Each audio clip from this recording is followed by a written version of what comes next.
I've been creating art for as long as I can remember. After I dropped out of my studies in the UK, I felt a deep conviction that art was my true path, a language I could speak fluently without words. What you see here is one of my very first sketchbooks, something deeply personal and meaningful to me, along with a few newer pieces I had scattered around my room, the space where most of my work comes to life these days. My art leans heavily into the surreal. It lives almost entirely in black and white, created primarily with pencil and ink. I've always been drawn to strong contrasts, light and shadow, clarity and ambiguity. I think these stark visuals reflect the emotional intensity I was experiencing when I made them. Each line, each shadow carries something raw and real, even if I can't fully explain it myself.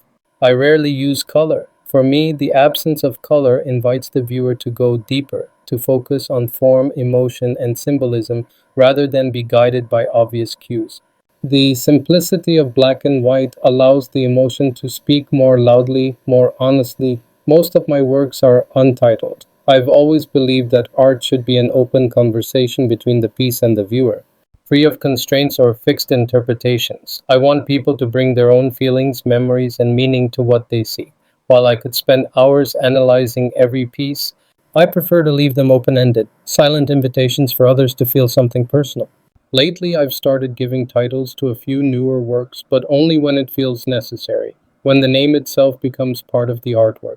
This sketchbook holds a special place in my journey. It marks a beginning, a moment when I first committed myself fully to this creative life. Every page tells a story, not just of what I was seeing, but of what I was feeling and what I was trying to understand. After a string of tribulations, I began to feel something otherworldly stirring inside me, a presence, a shift, a deeper calling.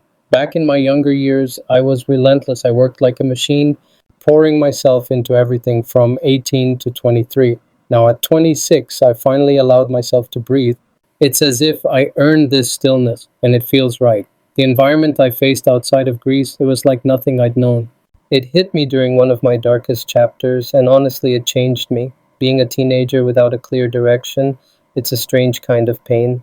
You think you have all the time in the world, but really, all you ever have is now. And if you're meant to do something, if you have a talent, you better be obsessed. You better repeat it until it echoes through your bones, every single day. I'll talk more about my works in future videos, but today I just wanted to share the roots, one of my first sketchbooks. That's how this whole journey began. I had no formal background, no academic training in art or illustration, just a pencil, just instinct. I let my hand move where it wanted. I didn't care about rules or perspective or tradition. I was drawn to the abstract, the intuitive, the raw expression that comes from deep within. That's what made it real. That's what made it mine. I will let you enjoy the rest without interrupting.